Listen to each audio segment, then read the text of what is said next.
Hello everyone, my name is Jamie. Today, I want to share with you a rather intriguing story about my mother-in-law Sarah. Currently, Sarah doesn't have much say in our lives because we've chosen to sever ties with her.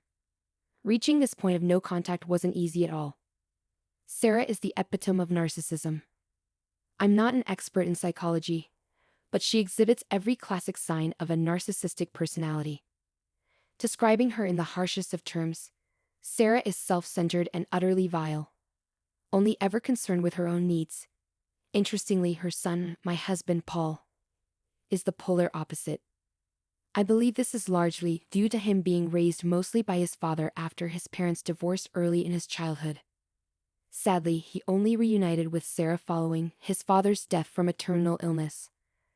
From the stories Paul has shared, it's clear that Sarah is overly controlling and manipulative. Paul once confided in me, "Jamie, my mom demands so much from me. She feels entitled to everything I own and expects me to care for her indefinitely." He told me about how she used to take his entire salary when he started working during his school years. For the longest time, Paul believed this level of parental control was normal, but that's not healthy. I told him, "You were essentially enslaved, working while she did nothing but lounge around in her apartment. You must make some serious financial changes." "I know, Jamie," he replied. "I've tried talking to her, but she always guilt trips me about abandoning her or leaving her to fend for herself. I even suggested she get a job, but she refuses to listen." Paul struggled to manage his student loans, since he was financially supporting Sarah throughout college. She stopped working when Paul was 17, the same year he got his first job. From that moment, he was designated as the family's primary breadwinner, isolated from their extended family and under Sarah's stringent control. He had always considered this dynamic to be normal. He didn't have friends because Sarah didn't allow it, and he couldn't afford a phone.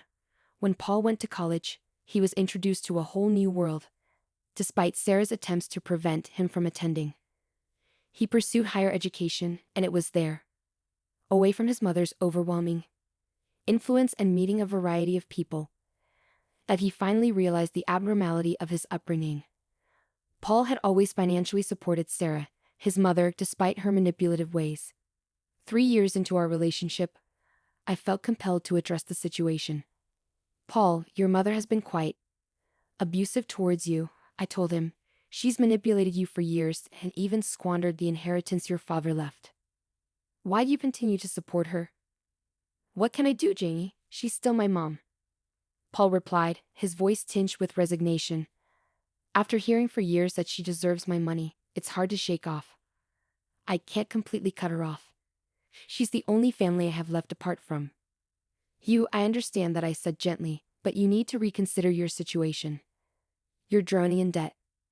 How much longer can you manage this?" Paul didn't have an answer. He realized that continuing to support Sarah meant he could never escape his financial burdens. This situation also made me question our future together. I was aware that Sarah could become a significant issue, potentially claiming a stake in everything we owned. She already disliked me, resentful of the bond Paul and I shared. "Don't think you can take my son and his money. I'm his mother and the only one who deserves his things. You're just a gold digger trying to steal my son," Sarah would snap at me. "You need to stop relying on Paul," I retorted. "He's an adult, and so are you. You're perfectly capable of taking care of yourself." "Shut up, girl. Don't tell me how to live my life. I won't lose my lifestyle for a worthless girl like you. Paul will always be under my control, and I'll make sure of it," she replied sharply. Sarah's harsh words were alarming, but I was determined to stand up for Paul. Unlike him, I had a strong backbone and a flair for subtle revenge, which allowed me to handle Sarah without letting her harm us too deeply. Although I often endured her insults, I found them bearable as time passed. As the years passed, both Paul and I finished college. I began working in a studio, and Paul landed an excellent job as a graphic designer despite his difficult upbringing. He was a diligent student and achieved considerable success. Nevertheless, Sarah continued to exploit his finances relentlessly. When Paul and I got engaged, Sarah was furious. She accused him of marrying a gold digger and worried aloud about her welfare. How can you even think of getting married now? You still need to take care of me. Getting married would be a bad financial decision, she argued. Mom, I'm already taking care of you, and getting married won't change that, Paul reassured her. But Sarah wasn't convinced. But your wife will take all your money. You'll have nothing left for me. She doesn't earn much, and her mother is no help either. They'll both just become a burden to you, she insisted. Excuse me, but my mom and are perfectly capable of managing on our own. We don't need to rely on your son. I interjected calmly, although internally, I seethed at her accusation. I avoided telling her that she was the actual financial burden. I knew it would only ignite a pointless argument, and I preferred to keep the peace. Sarah interpreted my silence as an opportunity to further insult me and my family. My family, valuing respectability, chose not to retaliate against her barbs, preferring not to stoop to arguing with her. A narcissist despite Sarah's attempts to disrupt our wedding plans, Paul handled the situation well. Although it frustrated him, he still couldn't bring himself to completely sever ties with his mother. After our wedding, we settled into our new home. The details of how we acquired the house aren't pertinent right now. But Sarah was livid when she found out. She called me fuming. So you've already started messing with my son's money, buying expensive houses without even discussing it with me. I have no idea what you're talking about, Sarah. Besides, how Paul and I handle our finances is none of your business, I replied, cutting the conversation short. Her resentment was palpable.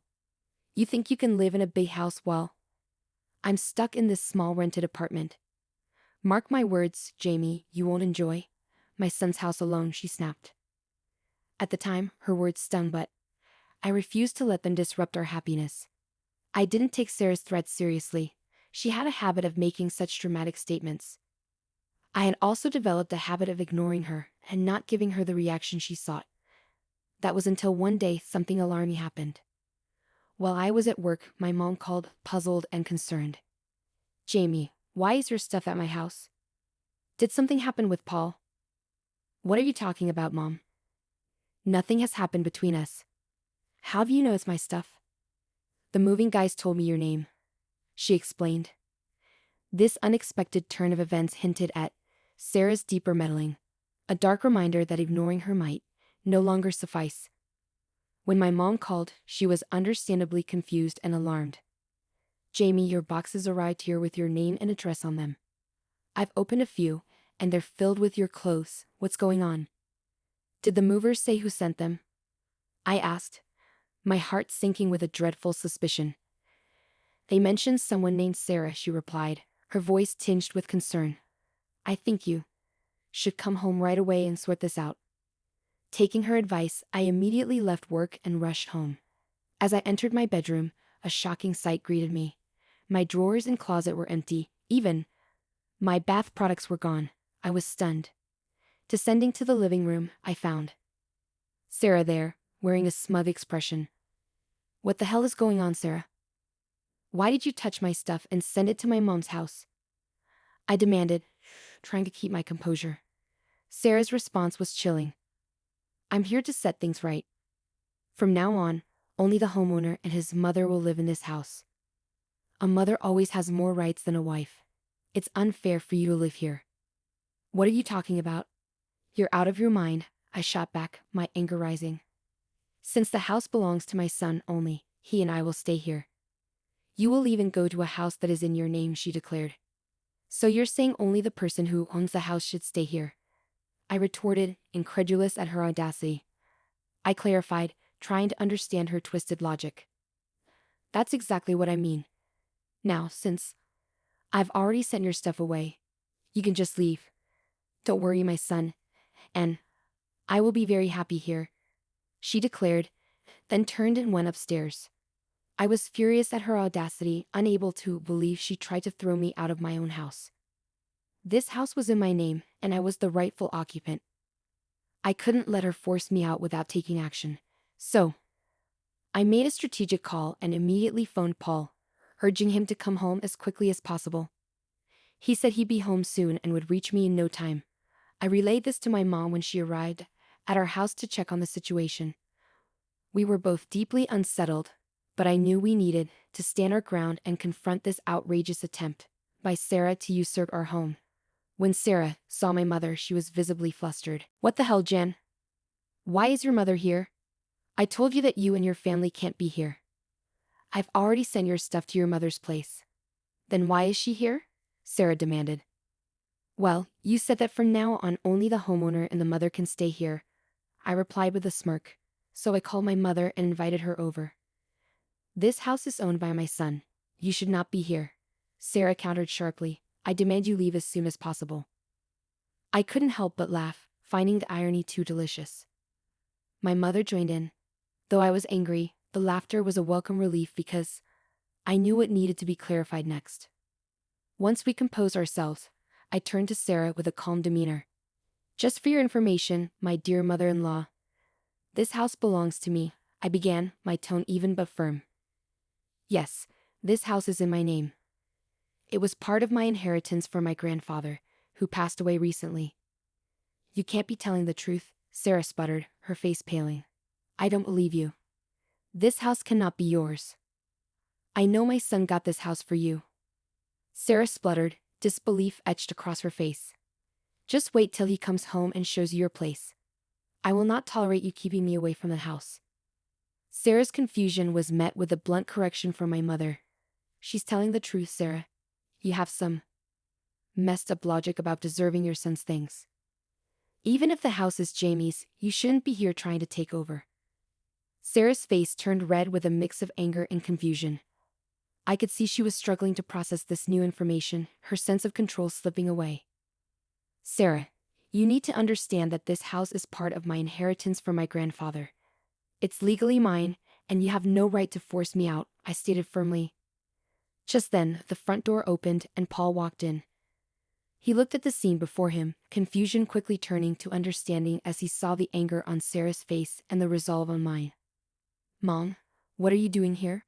Paul asked, his voice steady but with a hint of frustration. "Paul, tell them.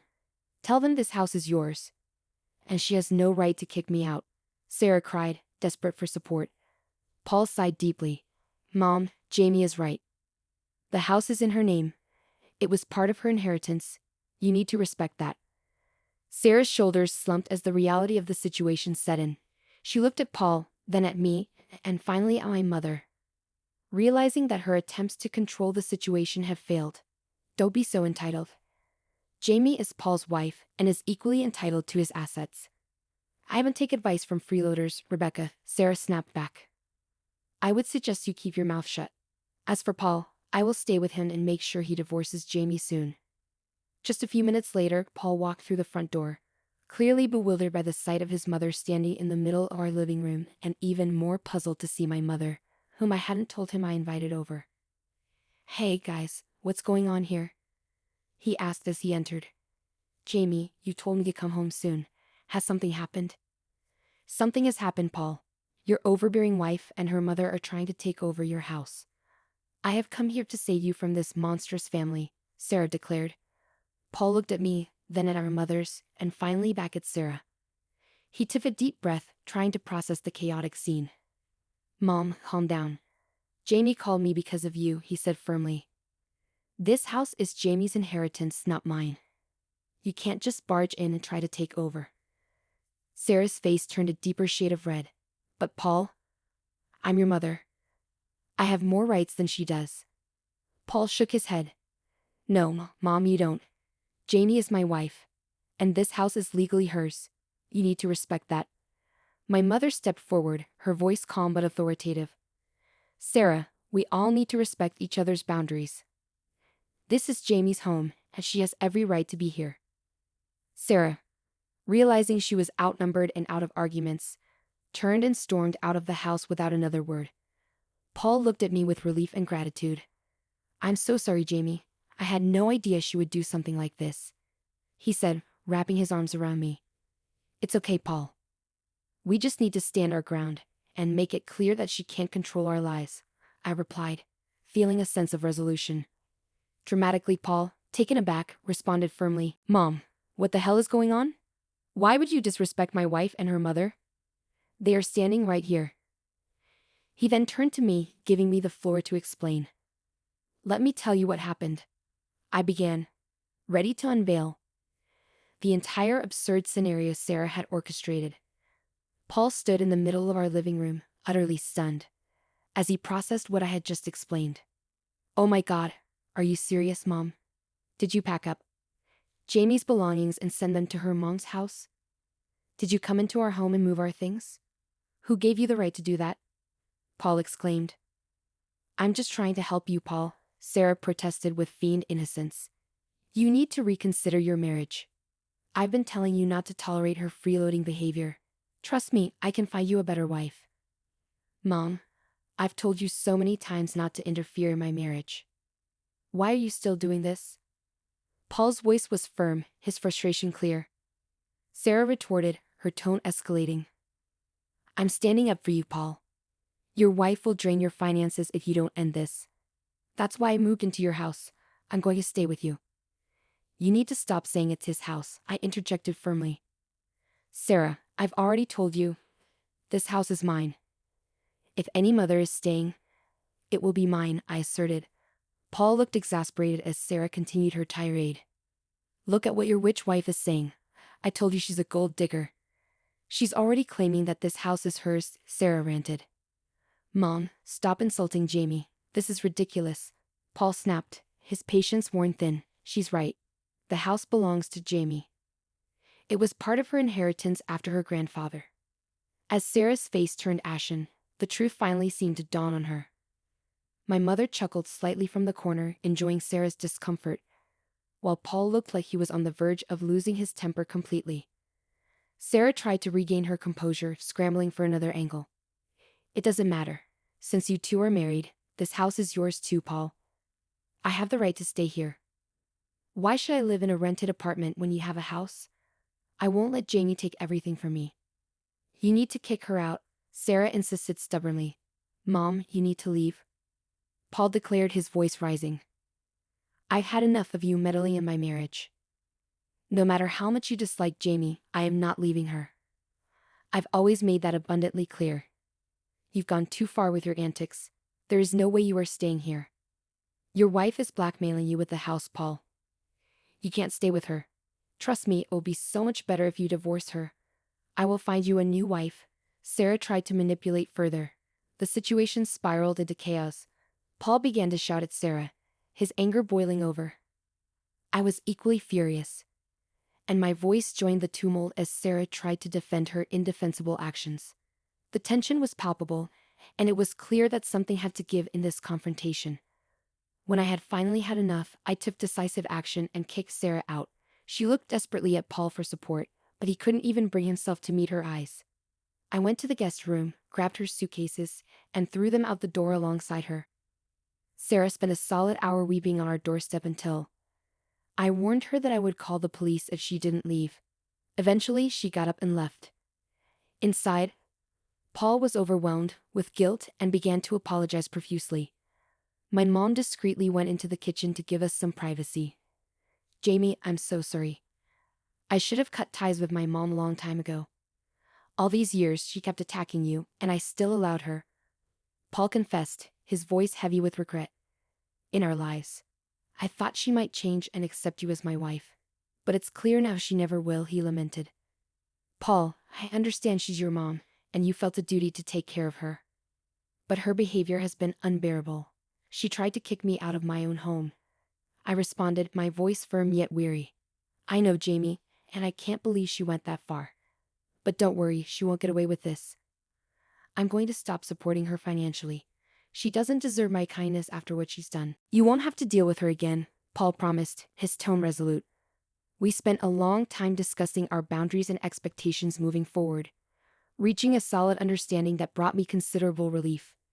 To lighten the mood, my mom stayed for lunch, and we ordered some delicious meals through DoorDash. Despite the morning's upheaval, the day turned out fairly well, except for my belongings being displaced. It was satisfying in a way to finally show Sarah that her behavior was certainly disruptive and distressing. With the support of the moving company, my belongings were returned, alleviating some of the immediate stress. However, Sarah's relentless attempts to stir trouble persisted, bombarding Paul with calls and sending accusatory texts. I showed all her messages to Paul, who was livid and found himself in several heated exchanges with his mother over the following days.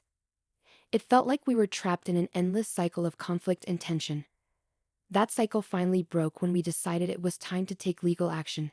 We reported Sarah to the police, pressing charges of trespassing, theft, and harassment.